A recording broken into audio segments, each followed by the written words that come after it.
Figure 8. It has the black and red swooshy. It's also the last album that Elliott came out with before he died. So, but is it technically his last album? I want to say so. Because from a basement on the hill, from the basement on a hill, I can never remember.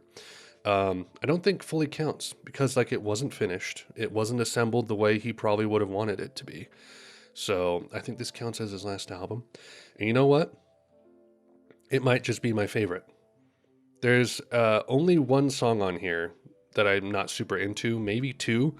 But for 16 tracks, like there's a ton of good stuff here. Really rivals the self-titled, and honestly, this might be my favorite. Figure 8 self-titled XO is probably how I would rank my top 3. So let's go ahead and take a look at Figure 8 here. Son of Sam is a great opener, fantastic piano guitar interplay, and a nice distorted breakdown partway through, just solid. Somebody that I used to know. It's like a little nothing sort of 2-minute track that's able to like stand on its own two legs very well. A lot of complexity is packed in here as well. Great. Junkmon Trader is a bit straightforward, but I like what it goes for. Definitely starting to feel like the California vibes, like once he moved out of Oregon, you could start to hear like the other cities' influences on his music. Everything reminds me of Her. I think it's a stellar track with some of those like country vibes. Can't say enough good things about this one. It's deceptively straightforward, but like many Elliott Smith tracks, a lot of complexities lies under the surface. Like I have my guitar tuned down a full step like he does, and I've been trying to learn how to play it, and it's like it's the bended note, and it's tough. It is tough. Deceptively simple is really a key part of his music because you try to learn how to play any of these, and it's like a lot of like riffs mixed into the chords, complicated riffs too, like that. Like, have you ever seen him try to play Happiness like acoustically live? Like it looks like he's like hurting himself. It's like you're not having fun, dude. I can tell. Everything Means Nothing to Me is a beautiful track with a transcendent climax. Love this one a lot. LA, I do enjoy this one, but it's just a bit too all over the place tonally. Like a random hard rock riff showing up is always a bit jarring, but cool songwriting though. In the Lost and Found / The Roost is maybe in my top 5 Elliott songs. The honky-tonk piano that sounds like adorable yet gives way to a deeper, darker breakaway part through. With almost like a accordion organ sound, and then back to the cute piano sound. It's just also another example of Elliott's like iron grasp on piano songwriting. Very intricate track. And then The Roost is like a compelling little bit of like post-rock sounding guitar. This is just like an amazing track. I loved it when I first heard it, and I still love it now. Stupidity Tries, very nice track, and a fantastic climactic riff to end the song.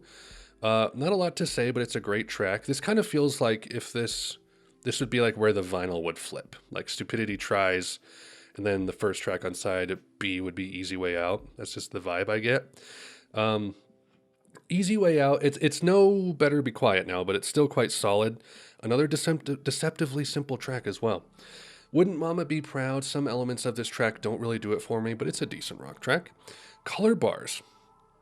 I think this one's like a bit overlooked, maybe. Love the arrangements here and the borderline psychedelic lyrics. It's just really pleasant and interesting. Interesting songwriting for sure, as far as guitar chords go. Happiness, Gondola Man. Elliott is great at these accessible singles, such as like Waltz Number 2, which also harbor his quintessential songwriting choices. This is just a really great track, anthemic. Like I always love to put this on in the car and like chant along with the outro. Pretty Mary Kay. This one's just a bit too unmoored for me. Really hard to follow the stream of the song. I don't find it all that catchy. So this is really the only one on the album where I'm like, I don't like it a lot. So, but that's it. Better Be Quiet Now. Fantastic song. Again, deceptively simple. This one is quite hard to play on the guitar. It's like an E chord in a D shape, and then you're like doing a bunch of other stuff. It's like, geez. I love this one though. And then Can't Make a Sound is a great penultimate track. Fantastic climax. The first half just makes me want to skip to the climax though. So it's like, I don't love it a ton because I just want to get to that outro. And then Bye is just a random piano piece sounding like it's reverberating through the back rooms. Really like it, but it's not a way to end the album. But it is a beautiful piece of really mysterious, distant, reverby piano. So, Figure Eight, I think, is a fantastic album. And the fact that people don't put this on the same level as, like, people love Either Or, and then by the time EXO and Figure Eight come around, they're like, he has other instruments now, so it's not as pure and genuine. And I'm like, what are you talking about? Like this is some of the most interesting indie pop, indie rock that I've ever heard from one guy doing most of the stuff. Like this guy is insane how good he is. And sadly, we lost him too soon. We really did. But yeah, this was fantastic. Probably most certainly my favorite of his albums. Just really great. Really, really great. But that's it. That's my follow-up for Figure Eight. Hope you guys enjoyed the video, and until next time, Godspeed.